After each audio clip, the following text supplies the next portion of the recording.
नमस्कार, मी वनश्री पांडे तुम्हा सर्वांचं ऊर्जा विथ वनश्री या कार्यक्रमात स्वागत करते. ऊर्जा ती जी तुझ्यात आहे, माझ्यात आहे. तसं पाहायला गेलं तर आपल्या सगळ्यांमध्ये ती ऊर्जा आहे. ऊर्जा म्हणजे नक्की काय? ऊर्जा म्हणजे एनर्जी.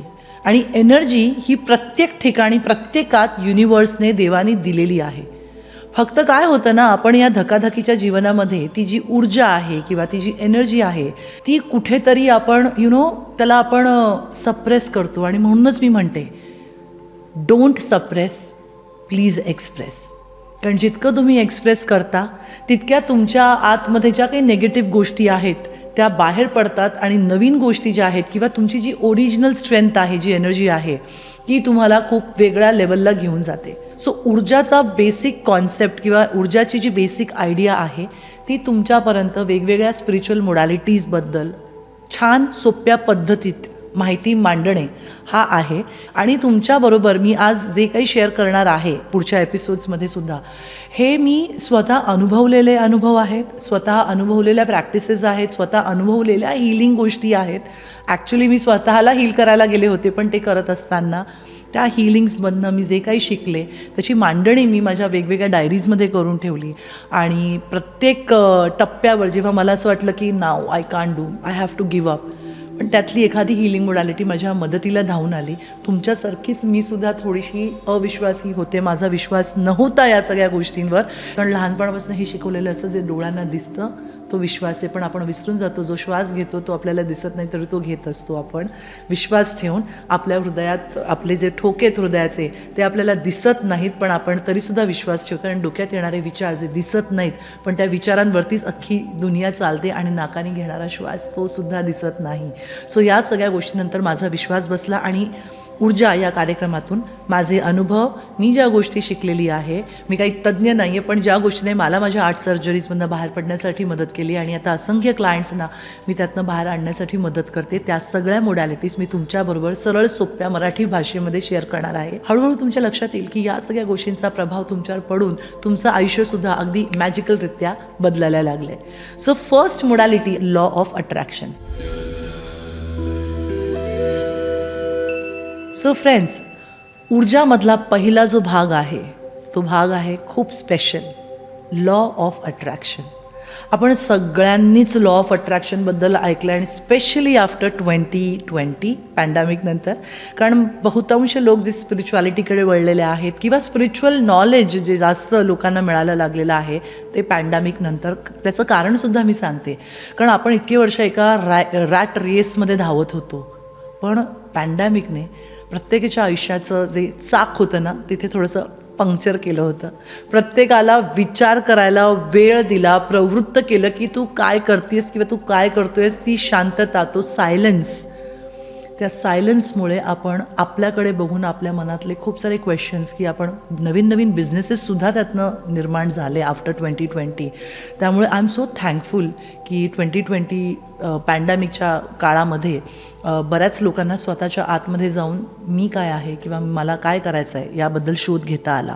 सो लॉ ऑफ अट्रॅक्शनबद्दल आणि मॅनिफेस्टेशनबद्दल तेव्हा खूप सगळीकडनं ऐकू येत होतं, पण कोणाला माहीत नाही की लॉ ऑफ अट्रॅक्शन म्हणजे नक्की काय, लॉ ऑफ अट्रॅक्शन कसं तुम्ही मॅनिफेस्ट करू शकता किंवा कसं त्याचा वापर करायचा, आणि मुळात लॉ ऑफ अट्रॅक्शन आहे काय. So law of attraction is a process for manifestation. म्हणजे तुम्हाला जे मागायचं आहे युनिवर्सकडून त्याच्यासाठी जी एक प्रोसेस असते त्या प्रोसेसला आपण लॉ ऑफ अट्रॅक्शन म्हणतो. ह्याच्यामध्ये काही जादू वगैरे नाही आहे. युनिवर्सकडे खूप द्यायला आहे तुमच्यासाठी, पण आपले लिमिटिंग बिलीव्स आपल्याला त्या गोष्टी आपल्यापर्यंत पोहोचू देत नाहीत. सो लॉ ऑफ अट्रॅक्शनचे की पॉईंट्स काय आहेत? Your thoughts become your reality. तुमचे जे थॉट्स आहेत ती रियालिटी होऊ शकते. त्याच्यानंतर तुम्ही कोणत्या व्हायब्रेशनवरती व्हायब्रेट करताय. कारण फॉर एक्झाम्पल, जर तुम्हाला 98.3 ऐकायचं किंवा कुठलंही रेडिओ स्टेशन ऐकायचं आहे तर तुम्ही 98.2 किंवा 98.6वर गेलात तर खरखर येते. पण जेव्हा तुम्ही 98.3वर परफेक्ट जाता तेव्हा परफेक्ट तुमच्या आवडीचं गाणं तुम्हाला ऐकू येतं. सो युनिवर्सची जी ही एनर्जी आहे, व्हायब्रेशन आहे, तर तुम्ही या व्हायब्रेशनला जर व्हायब्रेट होत असाल तर ह्याच्यामध्ये कधीही तुम्हाला गोष्टी मिळणार नाहीत. ही एनर्जी खाली येऊ शकत नाही of course. So what we can do, आपले व्हायब्रेशन्स जे आहेत ते आपण हळूहळू वाढवून त्या एनर्जीपर्यंत जाऊ शकतो, म्हणजे युनिवर्सला जे आपल्याला द्यायचं आहे ते आपल्यापर्यंत पोहोचतं. लॉ ऑफ अट्रॅक्शन करण्यासाठी सक्सेस सगळ्यात महत्त्वाची गोष्ट जी येते that is your thoughts and clarity. तुम्हाला लॉ ऑफ अट्रॅक्शन लाईफमध्ये इम्प्लिमेंट करायचं असेल तर सगळ्यात पहिल्यांदा तुमचे थॉट्स, तुम्हाला काय हवं आहे, तुम्हाला किती हवं आहे, तुम्हाला किती दिवसात हवं आहे, बरं तुम्ही ते मिळाल्यावरती काय करणार आहात, हे जे थॉट्स आहेत त्याची क्लॅरिटी असणं खूप जास्त गरजेचं आहे. कारण without thoughts, without having clarity in your mind तुमच्यापर्यंत त्या गोष्टी अजिबात पोचणार नाही आहेत. त्यानंतर सेकंड पॉईंट जो येतो दॅट इज युअर इमोशन्स, की तुम्ही जेव्हा थॉट्स क्रिएट करता तुमच्या डोक्यामध्ये विथ क्लॅरिटी, तुम्हाला ते इमोशन्स फीलसुद्धा करावे लागतात. फॉर एक्झाम्पल, मला समजा अमेरिकेला जायचं आहे, फाईन. सो तुम्हाला हा एक थॉट क्लिअर पाहिजे की अमेरिकेमध्ये जायचं असेल तर कुठल्या स्टेटमध्ये जायचं आहे. फॉर एक्झाम्पल, जर कोणाला न्यूयॉर्कमध्ये जायचं असेल, फाईन, तर तुम्हाला तो थॉट क्लिअर करावा लागेल की मला न्यूयॉर्कला जायचं आहे, 2025मध्ये जायचं आहे, 2 महिन्यासाठी जायचं आहे किंवा जॉबसाठी, जे काही असेल ते स्पेसिफिकली क्लॅरिटी सकट तुम्ही ते डोक्यामध्ये आणायचं आहे. मग सेकंड पार्ट येतो इमोशन्स, की तुम्ही US ला गेल्यावर तुम्हाला एक्झॅक्टली काय फील होणार आहे. तुम्हाला आनंद होणार आहे, तुम्हाला feel of sense of achievement होणार आहे, काय फील होणार आहे ते तुम्हाला आत्ता फील करावं लागेल. Because what you feel you attract, what you throw you get and what you think you become. So तुम्हाला ते इमोशन आहे ते फील करावं लागेल.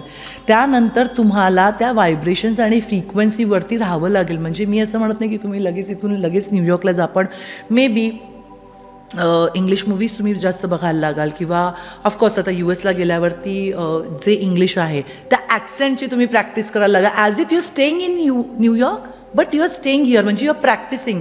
तुम्ही काय करताय हे करून तुमच्या बॉडीला आणि तुमच्या ब्रेनला तुम्ही प्रिपेअर करताय, आणि मग हे सिग्नल्स जेव्हा युनिवर्सला जातात, बिकॉज एव्हरीथिंग इज एनर्जी, तर ती एक्झॅक्टली एनर्जी तुमच्याकडे रिफ्लेक्ट व्हायला लागते. कशी? तशा टाईपची लोकं, तशा टाईपच्या ऑपॉर्च्युनिटीज तुमच्याकडे यायला लागतात. आणि मग science, the fourth point is science. तुम्हाला तसे सायन्स यायला लागतात.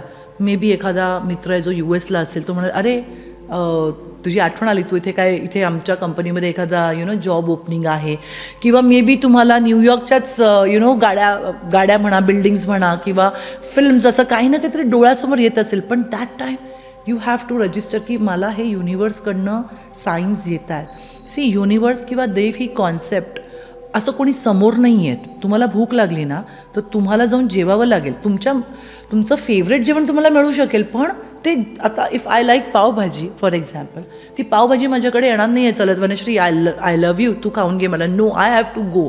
मला उठावं लागेल, मला त्या पावभाजीकडे जावं लागेल आणि मग ती मला खावी लागेल. पण येस, पावभाजी मॅनिफेस्ट केली, मला पावभाजी येणार आहे. लोक गल्लत कुठे करतात? लोक म्हणतात पॉझिटिव्ह बोलतोय मी तर बंगला मागितला, मी गाडी मागितली, आणि मग लोक काही करत नाहीत. तुम्हाला तुमच्या थॉट्स आणि क्लॅरिटीनंतर ॲक्शन घेणं तितकंच महत्त्वाचं आहे. कारण तुम्ही जोपर्यंत गाडी आहे पण गाडीत पेट्रोल तुम्ही टाकलं नाहीत, आणि जर चावी भले किती ऑटोमॅटिक असली, पण you have to give something to get something. So तुम्हाला काहीतरी द्यावं लागेल जर तुम्हाला काही हवं असेल. So law of attraction successfully तुम्हाला करायचं असेल तर बेसिकली क्लॅरिटी की तुम्हाला काय हवं आहे. सेकंड इज इमोशन्स की तुम्हाला ते फील करायचं आहे की तुम्ही एक्झॅक्टली ते आल्यावर कसं तुम्हाला वाटणार आहे, काय वाटणार आहे, त्या सगळ्या गोष्टी. त्याच्यानंतर व्हायब्रेशन्स, तुमचे जे फ्रिक्वेन्सीज आहेत त्या फ्रिक्वेन्सीवर तुम्हाला त्या पद्धतीने तुम्हाला तसं वागायचं आहे, प्रेझेंट करायचं आहे. Fourth point is receive. बघा, सायन्स जे आहेत युनिवर्सकडनं तुम्हाला मिळत आहेत ते तुम्ही इम्प्लिमेंट करताय काय. आणि फिफ्थ इज युअर ॲक्शन. हे सगळं करून तुम्हाला ॲक्शन घेणं तितकंच महत्त्वाचं आहे. So next point is negative questions. सगळ्यांचा फेवरेट, कारण बहुतांश लोक नेगेटिव्हच विचार करतात. अनफॉर्च्युनेटली आयुष्यामध्ये काही जर कमवायचं असेल तर अप्स अँड डाऊन्स असणार आहेत. जेव्हा तुम्ही खाली असता तेव्हा तुम्ही वर जायची स्वप्न बघता, आणि वर गेल्यावरती खालती येऊ नये ह्याची धडपड चालू असते, तुम्हाला मेंटेन करायचं असतं. पण ह्या सगळ्यामध्ये निगेटिव्ह गोष्टी ज्या आहेत त्या आपण खूप करतो. सो काही क्वेश्चन्स मी इथे लिहून आणलेले आहेत की तुम्ही ते रिलेट करता का तुमच्याशी, ते बघा तुम्ही. आणि हे सगळं अनकॉन्शियसली होत असतं. कोणालाही मुद्दामून निगेटिव्ह बोलायला आवडत नाही, पण अनकॉन्शियसली होत असतं. Why does this happen to me, हे माझ्याबरोबरच का होतं. हा अतिशय आय थिंक सगळ्यांनाच प्रश्न पडलेला असतो, why me, why people take me for granted. मलाच का लोक ग्रँटेड घेतात, मी तर सगळ्यांशी चांगली वागले, मग माझ्याशी असं लोक का वागले. Why life is not supporting me, मला लाईफ का नाही सपोर्ट करत आहे. व्हॉट इफ आय फेल, मी जर फेल झाले तर काय करायचं.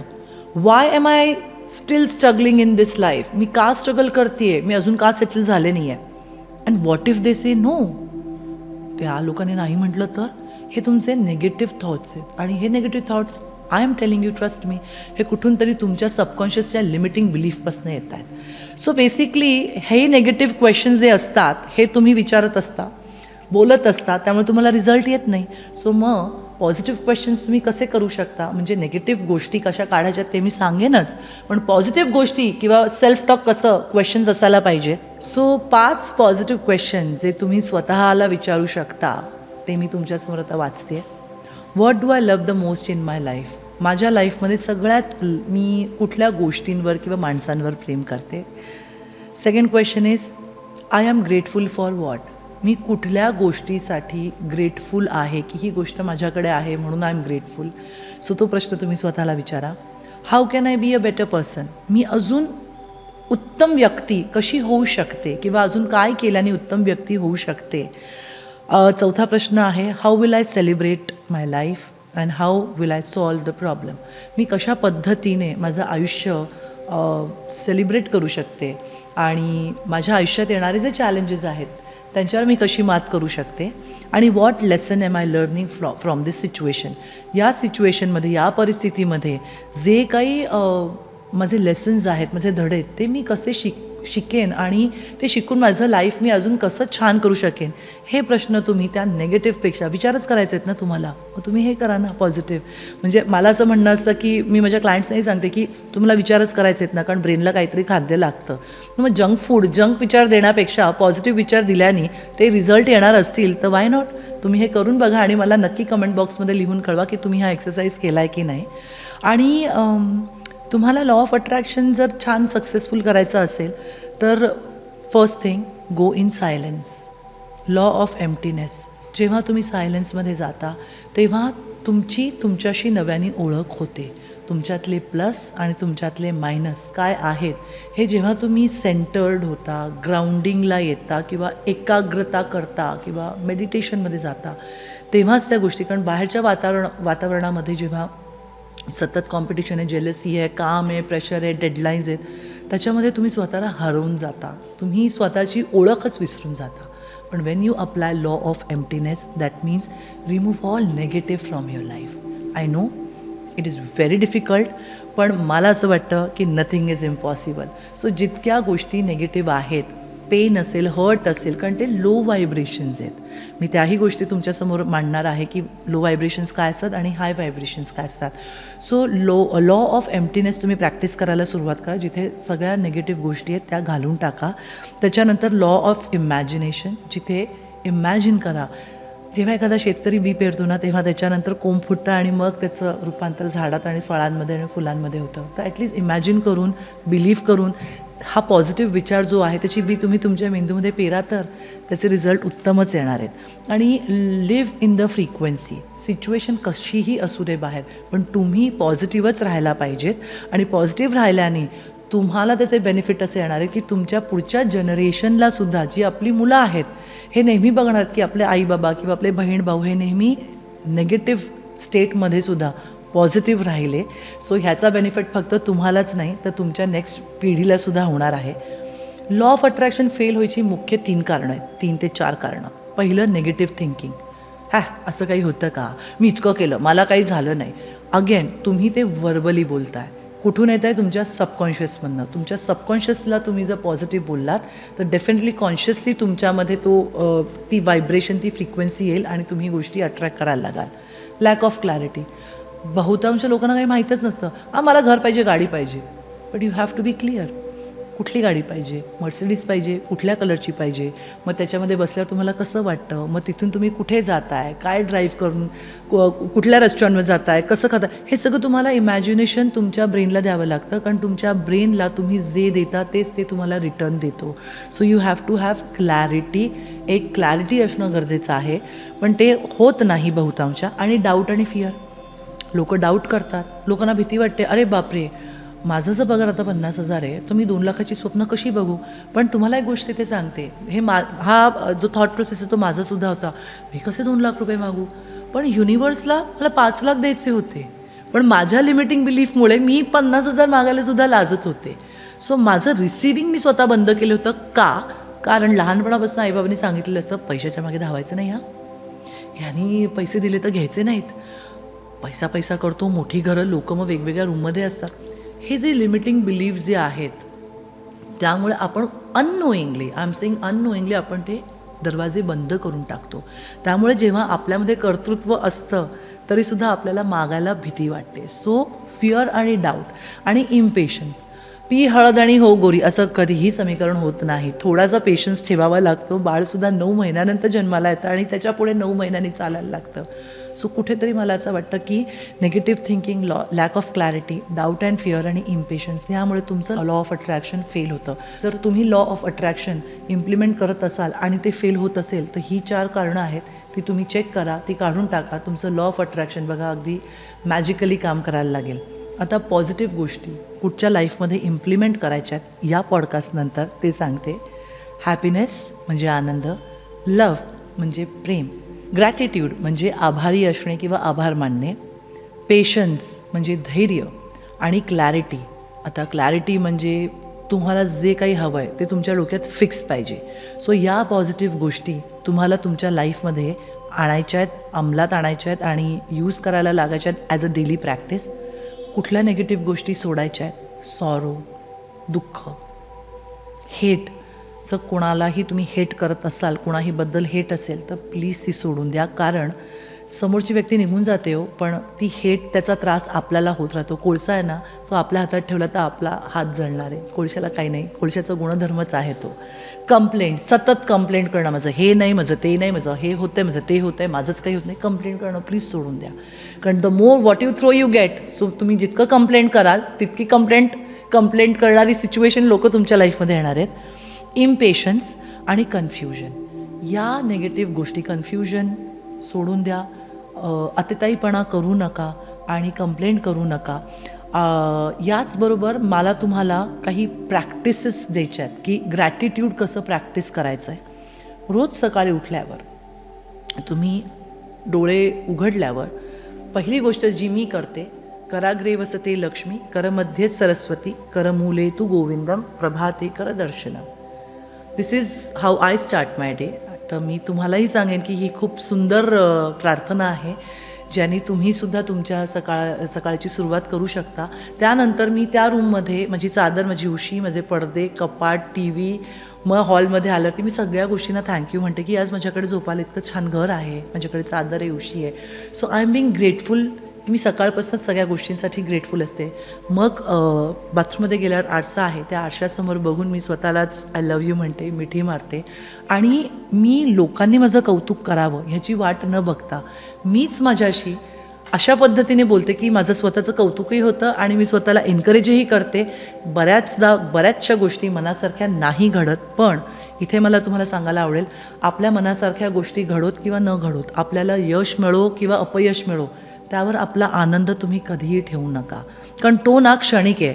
आज आनंद आहे, उद्या दुःख आहे, पण मीच स्वतः आनंदी आहे, मीच स्वतः कॉन्फिडंट आहे हे म्हटल्यावर आनंद, सक्सेस हे मॅटरच करत नाही. सो मिरर एक्सरसाइज मी सकाळी उठून करते. मी स्वतःशी बोलते 2 मिनटं, भविष्यात ज्या गोष्टी मला हव्या आहेत आणि आत्ता माझ्याकडे ज्या गोष्टी आहेत आणि मागच्या गोष्टी ज्या घडल्यात त्याच्यातनं मी जे लेसन्स शिकलेत त्याच्यासाठी मी स्वतःला थँक्यू म्हणते आणि माझ्या दिवसाची सुरुवात करते. सो तुम्हीसुद्धा उद्यापासून सकाळी उठल्यावर कराग्रे वसते लक्ष्मीने दिवस सुरू करा.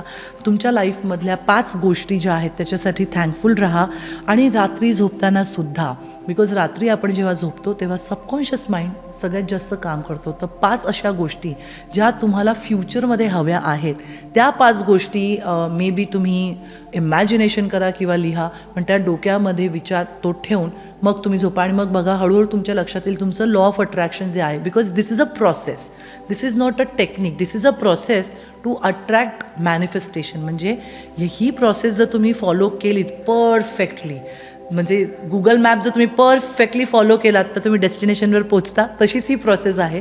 तुम्ही लॉ ऑफ अट्रॅक्शन मी जे जे पॉईंट सांगितले, तुम्ही हा एपिसोड वाटलेस पुन्हा पहा, पॉज करून पहा, पॉईंट्स लिहून घ्या, नोट्स काढा. ह्या सगळ्या गोष्टी मी शिकून मी स्वतःवरती इम्प्लिमेंट केल्यात, अंमलात आणल्यात आणि माझ्या लाईफमध्ये मॅजिकल चमत्कार आणि मी सांगू नाही शकत ज्या ज्या गोष्टी मी अनुभवल्यात. I want you all to enjoy that. आणि अजून एक आहे, कंप्लेंट करायची बंद करा. जे आहे त्याच्यामध्ये आनंदी राहा. येस, ती गोष्ट किंवा ती सिच्युएशन सुधारण्याचा प्रयत्न डेफिनेटली करा. मी असं म्हणत नाही तुम्ही तिथे राहा, पण कंप्लेंट करू नका. कारण जेव्हा तुम्ही कुठल्याही गोष्टीला घेऊन कंप्लेंट करता, तुमच्या एनर्जीज तुम्ही लो लेवलला टाकता, लोअर फ्रिक्वेन्सीमध्ये जात आहेत. तर त्या सिच्युएशनमध्ये कशा पद्धतीने तुम्ही त्या गोष्टी पॉझिटिव्हली हँडल करू शकता त्याबद्दल विचार करा. सो आय होप तुम्हाला लॉ ऑफ अट्रॅक्शनबद्दल जे काही कन्फ्युजन होतं ते दूर झालं असेल. आणि जरी तुमच्या मनात काही क्वेश्चन्स असतील तर डेफिनेटली तुम्ही कमेंट बॉक्समध्ये मला लिहून पाठवा, म्हणजे मी तुमची उत्तरं देऊ शकेन. अजून लॉ ऑफ अट्रॅक्शनबद्दल तुम्हाला काही ऐकायचं असेल तर तुम्ही मला नक्की कळवा. ऊर्जा हा जो प्रोग्राम आहे किंवा हा जो कार्यक्रम आहे, ऊर्जा याचा उद्देशच असा आहे की तुमच्यातली जी एनर्जी आहे, तुमच्यातली जी ऊर्जा आहे त्याची ओळख तुम्हाला करून द्यायची आहे. आणि once you do that you are unstoppable. Thank you so much. आजचा एपिसोड तुम्हाला कसा वाटला तुम्ही मला खालती कमेंट बॉक्समध्ये लिहून पाठवा. आणि आमचा हा एपिसोड जास्तीत जास्त लोकांपर्यंत शेअर करा, लाईक करा आणि आमचा हा चॅनल सबस्क्राईबसुद्धा करा. And thank you so much. Love you all.